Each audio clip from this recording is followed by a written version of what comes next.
everybody, and to the next in the film series of Breast of Friends. And what we're going to explore in this film is living life and a fulfilling life after breast cancer, and that the choices that we have. Last time the film looked at living with and recovering from breast cancer. So what happens next? And cheers! Cheers.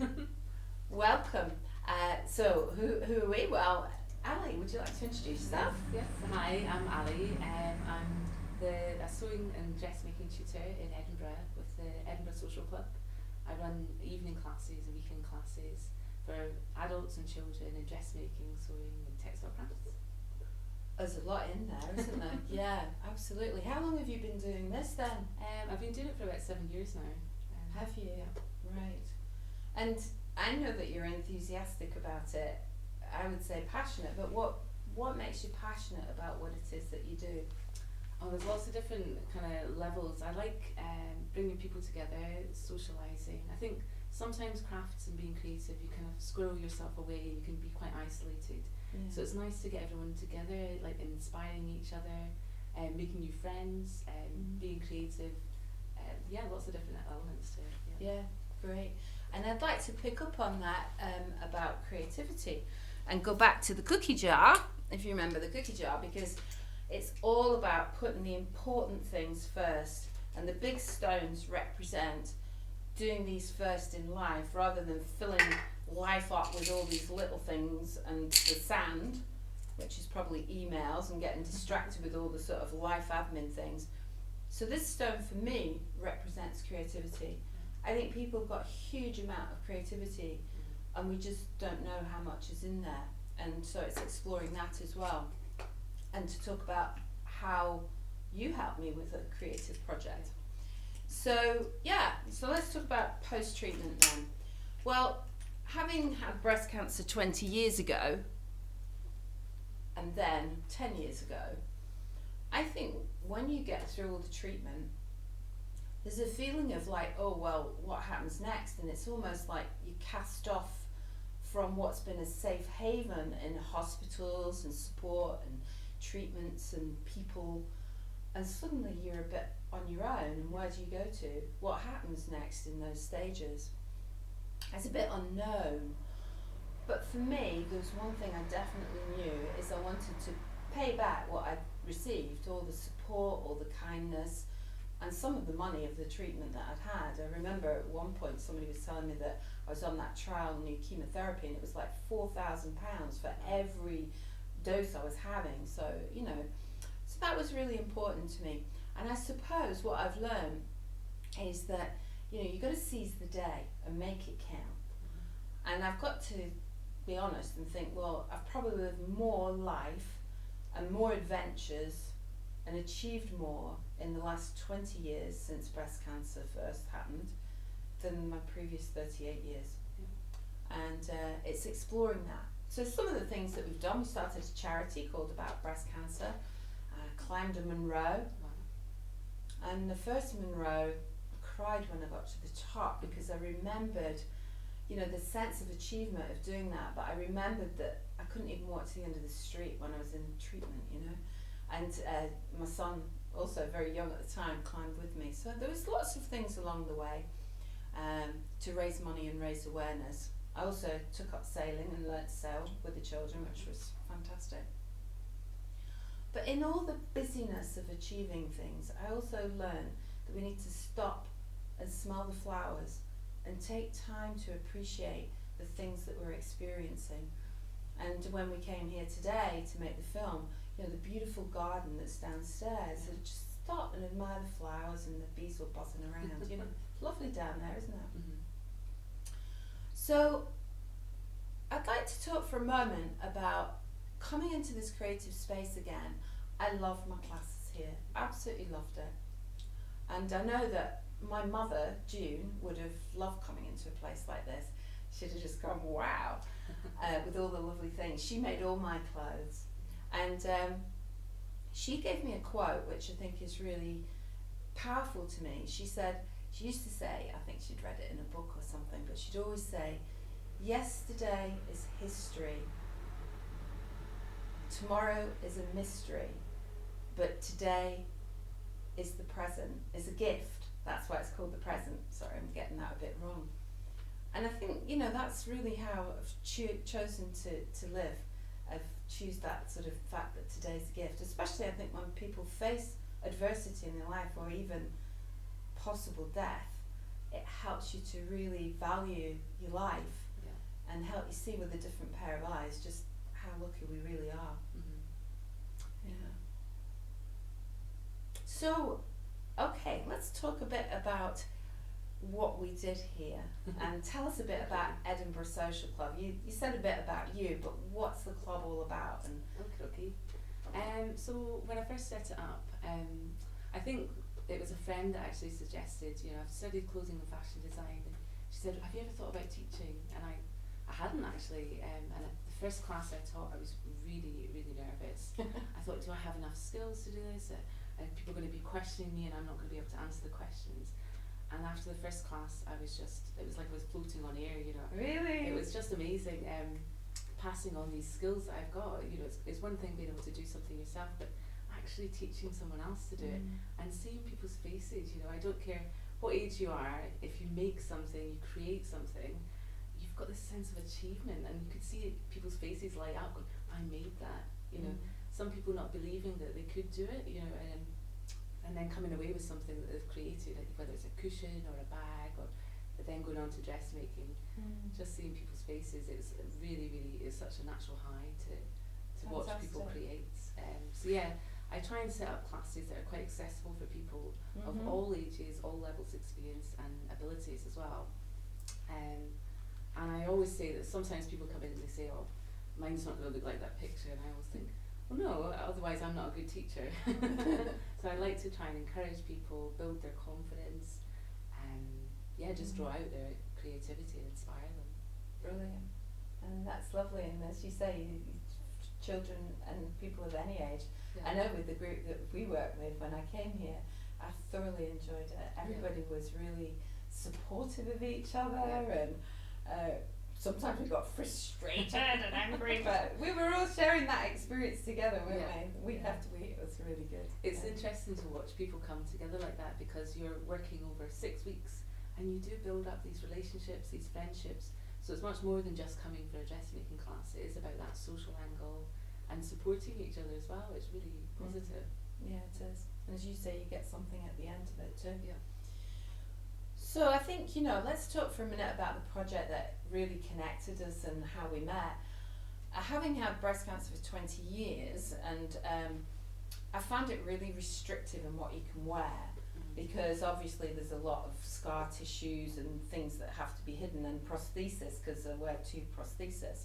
And so it's a bit frustrating that you just can't find nice things, a feminine dress. I've never been able to wear anything particularly nice. So I thought, well, something is missing in the market, aside, you know, as I'm missing my 2 breasts, yes, but let's have a go at it. So that was a dream, to design something, make it safe and secure for people, but make them feel nice as well. So the June dress is here, and it had to be named after my mum, and it's also been done in jewel red is the colour that she chose. And she had one very similar to this, a Birkitex dress, which had black lace paneling as well. So with the dress, let me just talk about what's involved in it. And you helped me to design it, didn't you, really? Yes. In fact, should we talk about that a bit? Yeah. So I think we decided to go with a shopbot pattern, just to kind of start us off from scratch as a starting point. And then we looked at what things that were specific to you, wasn't it? So it was trying to build a dress that was going to be comfortable. It's going to be soft fabric against your skin, against where you might have some scarring and things like that. And also it was going to be that we could put implants in there as well. Yes. Yeah. So yeah. we can maybe So, show the side. Yeah, if I turn it around a bit. So it's got pockets in, it's got secret pockets. So it can be worn without prosthesis, because it's got foam inserts in it, but it has little pockets in the side with poppers, so that you can pop in the prosthesis, which can go in there. In fact, when we started, we had the prosthesis in, didn't we? And then we had boobs on boobs because this mannequin's got it. So that was the idea. It's cut quite high to cover the scarring, and there is a little lace panel that can be inserted and taken out if you needed a bit more security. Then a shrug to go over the top. The lace matches the lace panel in the front. And then if you'd like to, if we've got our sleeves there. One of the things I suffer from was lymphedema and still get it, so you have to wear these very tight, horrible, like tubey grip bandages to keep the circulation going. And I thought, well, that's going to be no good. I've seen ladies out and about in an evening and then they've got to wear the bandages. So I created a little sleeve to go over the top of that, which would also match the dress. And the idea being that it would cover up the bandage and be a little more elegant than a tubey grip bandage. So that's that. But then tell us about the cat, because I love the cat and the fact that you made it to go with the dress. Well, I've got a cap right here actually. This is the one that matches with the dress. We've actually got a wee flower that I've made embellished with it to make it a little bit more feminine as well. The cap idea kind of stemmed from a lady that came to me. She actually donated loads of fabric to the Edinburgh Social Club. She had this abundance of beautiful fabric and she didn't want it to go to waste.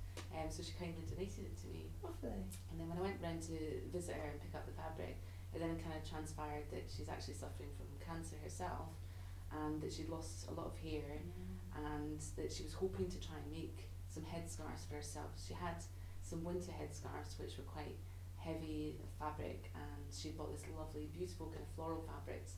But at that point she was quite tired and she was unable, she was a very keen sewer, but she was quite tired and unable to make these headscarves. And I said to her, she wouldn't take any donations or any money for this fabric, and it's absolutely gorgeous, it's such an asset to the business. And I said, well, I'll tell you what, I'll make some headscarves for you. So I started kind of researching various different shapes, and I think a lot of the headscarves that are out there, they don't quite cover the whole head. So I wanted to make something quite structured, so you can see it kind of fits right round the head and it covers all areas. We've got a wee elasticated bit at the back, and then it also kind of ties, so you've got this nice kind of draping of this headscarf. So it's really, I think it's quite striking, it's quite fashionable, quite feminine, and you can have it in any colours that you like, so you can really personalise it and make it quite a statement piece. And I think with certain things around hair loss, and obviously with the cancer, it's a very difficult time. I think there's a lot of fabrics and things that are used in the medical kind of side of things. I think you'll know the same, that they're not necessarily too comfortable, they're certainly not fashionable, and it's sort of screaming, there's something wrong with me, I'm ill, I'm not, you know. Whereas I think if you've got something that's quite feminine and attractive, you might wear it with a bit more kind of positivity and style, and kind of empowers yourself, and it gives you that sense of, I'm still fashionable even if I'm going through this horrible time in my life. And so that's where it all kind of stemmed from, this lovely lady that so I made these kind of summer caps that were less hot for her, so you know, we've been having such a great summer, so I think it really made a difference. I think that's a lovely idea, and you know, she'll really enjoy to wear it. And I think the key is, as you say, is it's about making people feel feminine or nice again about themselves when they're going through some horrible experiences. Just giving people a boost and a lift, isn't it? Yeah, I think that's great.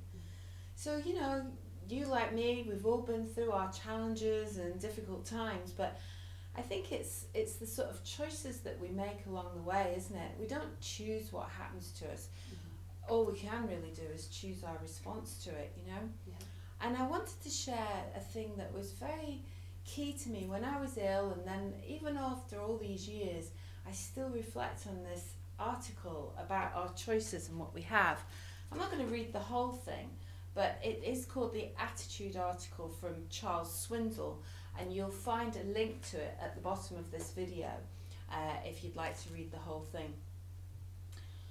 But it talks about, you don't have the choice of what happens, but we do have a choice every day as to what our attitude will be. We cannot change the past. We cannot change the fact that people will act in a certain way. We cannot change the inevitable. The only thing we can do is play the one string we have, and that is our attitude. And he finishes by saying, I am convinced that life is 10% of what happens to me and 90% of how I react to it. And so it is with you. We are all in charge of our attitudes. Yeah. You're not in there? Do you think Yeah, that's I very absolutely true? totally agree with that. Yeah. I think we're all dealt a different set of cards, and I think it just depends on how you play those cards. You know, if you think about a real card game, you can win a game of poker with a really rough hand, Yeah. and I think that's exactly what it's saying. Is just you know, if something happens to you that's maybe slightly a bump in the road, shall we say, it's how you then kind of pick yourself up from there and move on from that. It is. And I just want to say a huge thank you.